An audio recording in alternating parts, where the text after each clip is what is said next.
जादुई गाय का दूध बेचने वाली गरीब बहनें बनी करोड़पति। ये लो माँ, आज तो हमारी चमेली ने ढेर सारा दूध दिया है। देगी क्यों नहीं, हम जो हमारी चमेली को रोज रोज इतना अच्छा चारा जो खिलाते हैं। आज मुझे आने में थोड़ी देरी हो जाएगी, महीने की पहली तारीख है ना। आज सभी ग्राहकों से पूरे महीने भर के दूध के पैसे लेने हैं। और हाँ, आज चमेली को नहलाना है, याद है ना? हाँ माँ, हमें याद है। अश्विनी दूध से भरा कैन लेकर अपनी साइकिल पर रखती है और गांव भर में दूध बेचने के लिए चली जाती है। वहीं अश्विनी की दोनों बेटियां लता और उमा घर के सारे काम खत्म कर अपनी गाय चमेली को नहला रही होती हैं।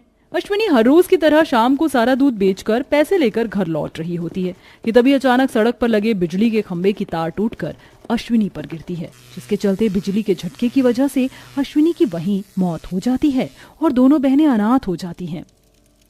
दीदी, भगवान इतना निर्दयी कैसे हो सकता है? पहले उसने हमसे हमारे बाबा छीन लिए और अब हमारी माँ, उसने हम दोनों को अनाथ बना दिया। नहीं उमा, हम अनाथ नहीं है, हम एक दूसरे के लिए है ना। दोनों एक दूसरे को संभालती हैं और अब अपना घर का खर्चा निकालने के लिए अपनी माँ की तरह ही दोनों बहनें गांव में दूध बेचकर गुजारा करती हैं। रोज की तरह सुबह उमा अपनी गाय चमेली का दूध निकालने के लिए जाती है। ये क्या चमेली, तू तो हमसे पहले उठ जाती थी और आज तू है कि सो रही है? चल उठ जा।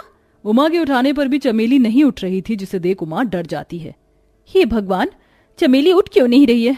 चमेली उठ, चमेली। दीदी जल्दी से बाहर आओ, देखो हमारी चमेली को क्या हो गया।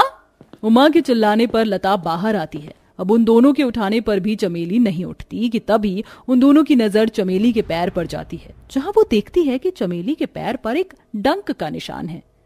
लगता है हमारी चमेली को किसी जहरीले कीड़े ने काट लिया। हमारी चमेली हमें छोड़कर चली गई। उमा, चमेली के गुजर जाने के बाद दोनों बहनों से उनकी रोजी रोटी का सहारा भी छिन गया था, जिसके चलते अब दोनों बहनें दाने दाने को मोहताज हो गई थीं। दीदी, बहुत भूख लग रही है, 2 दिन हो गए हैं कुछ भी नहीं खाया है। भूख के मारे पेट में दर्द हो रहा है। घर में तो कुछ भी नहीं है, एक काम करती हूँ, पड़ोस वाली शांति काकी से कुछ खाना और थोड़े उधार पर पैसे मांग लेती हूँ। जैसे ही काम मिलेगा उनके पैसे चुका दूंगी। लता अपने पड़ोस में रह रही शांति के घर जाती है और उसे सारी बात बताती है। लता बेटा, बस थोड़ी देर पहले आती तो तुझे पैसे मिल जाते, लेकिन तेरे काका शहर गए और घर में बिल्कुल भी पैसे नहीं है। और रही बात खाने की, तो वो भी खत्म हो गया है। इतना कहकर शांति दरवाजा बंद कर देती है। लता गांव में कई लोगों से खाने और पैसों की मदद मांगती है, लेकिन कोई भी उसकी मदद नहीं करता, जिसके चलते अब दोनों बहनें मंदिर और सड़क पर बैठकर भीख मांगने पर मजबूर हो जाती हैं। भगवान के नाम पर कुछ दे दो साहब, 4 दिन से कुछ भी नहीं खाया है। थोड़ा रहम करो, इस भिखारन की झोली में 2 रुपए ही डाल दो। भीख मांग कर ही दोनों बहनें अपना पेट भरती थी। ऐसे ही कई दिन गुजर जाते हैं। एक दिन दोनों बहनें भीख मांग कर घर लौट रही होती हैं कि तभी वो देखती हैं कि 2 आदमी एक गाय को जबरदस्ती खींचते हुए एक ट्रक के अंदर ले जा रहे हैं। ये देख दोनों बहनें उन दोनों आदमियों के पास जाती हैं। तुम दोनों इस मासूम गाय को कहाँ ले जा रहे हो? हम इसे ले जाकर बेचे या मार दें, तुम्हें इससे क्या? हटो यहाँ से। छोड़ो इस गाय को, वरना हम तुम्हें नहीं छोड़ेंगे। दोनों बहनें पत्थर को उठाती हैं और उन दोनों आदमी के सिर पर मार देती हैं, जिससे वो बेहोश हो जाते हैं। और अब दोनों बहनें उस गाय को लेकर सीधा अपने घर आ जाती हैं।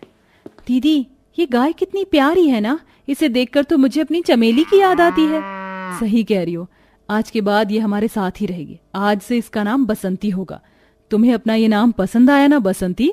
लता की बात सुन बसंती खुशी से अपनी पूंछ हिलाती है, जिसके बाद लता और उमा अपनी बसंती को नहलाती हैं, उसे चारा खिलाती हैं और ऐसे ही रात हो जाती है। अगले दिन उमा जैसे ही घर से बाहर आती है तो देखती है कि उनकी बसंती दूध पर दूध दिए जा रही है, जिससे पूरा दूध उनके आंगन में फैल गया है। ये देख उमा लता को बुलाती है। लता भी ये सब देखकर बहुत हैरान होती है। हमारी बसंती तो इतनी छोटी है, तो ये दूध कैसे दे सकती है, वो भी इतना सारा? दीदी, लगता है ये भगवान का कोई इशारा है, जब भी उन्होंने बसंती को हमारी जिंदगी में भेजा। अब हम पहले की तरह ही बसंती का दूध बेचेंगे, अब हमें भीख मांगने की जरूरत नहीं है। लता उमा घर के अंदर जाती है और बर्तन लाकर बसंती का दूध इकट्ठा करने लगती है। बसंती एक दिन में इतना दूध देती है, कम से कम 20 से 25 बाल्टियां उसके दूध से भर जाती थी, जिसके बाद अब दोनों बहनें फिर से दूध बेचने के लिए निकल जाती हैं और ऐसे ही 2-3 दिन बीत जाते हैं। घर पर कोई है क्या? निर्मला काकी, आप यहाँ? ये तुम दोनों आजकल कैसा दूध बेच रही हो? दूध में क्या कोई खराबी है? हमें तो और दूध वालों की तरह दूध में पानी भी नहीं मिलाते हैं। अरे पगली, दूध में कोई खराबी नहीं है, बल्कि ऐसा दूध तो मैंने आज तक नहीं देखा। गर्मी के मौसम में हर रोज दूध फट जाता था, लेकिन जब से तुम दोनों बहनों ने दूध देना शुरू किया तो दूध बिल्कुल वैसा का वैसा ही रहता है। मैंने दूध से घी जमाया था और इतना स्वादिष्ट और अच्छा घी तो आज तक नहीं बना। और मेरे दोनों बच्चे तो दूध से पहले इतनी नफरत करते थे, लेकिन अब देखो रोज मांग कर खुद दूध पीते हैं। तुम्हारे दूध का स्वाद तो बड़ा ही अच्छा है, इसलिए कल से तुम दोनों हमें 2-3 किलो दूध ज्यादा ही देना। निर्मला और गौरी की बात सुन लता और उमा बहुत खुश होती हैं। अब धीरे धीरे सभी गांव वाले दूसरे दूध वालों को छोड़ उमा और लता से दूध लिया करते थे, जिससे अब दोनों बहनों की कमाई पहले से भी ज्यादा होने लगी थी। जो भी बसंती का दूध पीता तो उस दूध का दीवाना हो जाता। बड़े से छोटे तक भी अब हर किसी का दूध मन पसंदीदा हो गया था। अमन बेटा, कम से कम दूध तो पी ले, महीना भर हो गया है तुझे बीमार पड़े हुए, ना कुछ खाता है ना कुछ पीता है। नहीं माँ, मेरा कुछ भी पीने का मन नहीं कर रहा है। अमन बेटा, अपनी माँ की खातिर पी ले। सरोज की बात सुन अमन वो दूध पी लेता है। अमन जैसे ही वो दूध पीता है तो जो अमन 1 महीने से ठीक से बिस्तर से उठ भी नहीं पा रहा था, वो दूध पीकर अपने पैरों पर खड़ा हो जाता है, जिसे देख सरोज बहुत हैरान होती है। अमन मेरे बच्चे, तू अपने पैरों पर खड़ा हो गया, मुझे तो यकीन ही नहीं हो रहा है। लेकिन माँ, ये हुआ कैसे?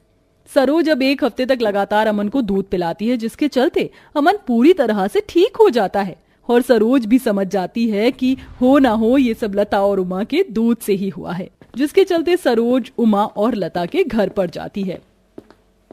लता, उमा, तुम दोनों का बहुत बहुत शुक्रिया। आज तुम्हारी वजह से ही मेरा बेटा, जो 1 महीने से बिस्तर पर पड़ा हुआ था, वो ठीक हो गया। क्या? हमारी वजह से? लेकिन हमने क्या किया? तुम लोग जो मुझे रोज दूध देकर जाती थी ना, उसे पीने के बाद ही मेरा बेटा ठीक हो पाया है। जो दवाई से नहीं हुआ वो तुम दोनों के दूध से हो गया। भगवान तुम्हारा भला करे। इतना कहकर सरोज वहां से चली जाती है। सरोज की बात सुन दोनों बहनें काफी हैरान होती हैं। कुछ तो गड़बड़ है। दूध तो हम पहले भी बेचते थे, लेकिन किसी को दूध पहले इतना पसंद नहीं था। और हमारी चमेली तो सिर्फ दिन में 15 से 20 लीटर ही दूध देती थी, लेकिन बसंती 40-50 लीटर दूध देती है। हाँ दीदी, और सिर्फ दूध पीकर तो सरोज काकी का बेटा ठीक कैसे हो सकता है? उमा, लता, तुम दोनों इतना परेशान मत हो। ये सब तो मेरे जादुई दूध का कमाल है। अपनी गाय बसंती को इंसानों की तरह बोलता देख उमा और लता दोनों हैरान रह जाती हैं। हे भगवान, ये क्या? तुम तो बोल रही हो, ये कैसे हो सकता है? गाय कैसे बात कर सकती है? क्योंकि मैं एक मामूली नहीं, बल्कि गौ माता की आशीर्वाद से जन्मी जादुई गाय हूँ।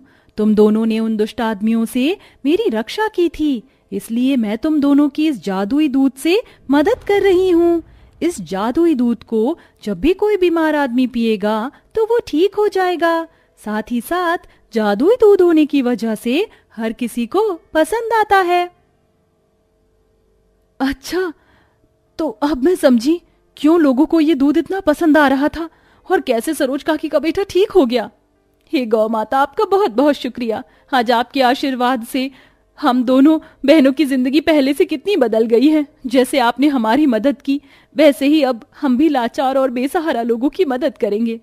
लता उमा उस जादुई गाय की मदद से बीमार लोगों की मदद करती हैं। साथ ही साथ उस जादुई दूध से वो पनीर, खोया, बटर, घी भी तरह की चीजें बनाकर बेचती हैं। और अपनी इसी काम के चलते दोनों बहनें सिर्फ साल भर में ही जादुई दूध की मदद से करोड़पति बन जाती हैं। और अब दोनों बहनों की बड़ी बड़ी डेयरी और डेयरी प्रोडक्ट्स की शॉप होती है और अपनी गाय बसंती के साथ हंसी खुशी रहती हैं।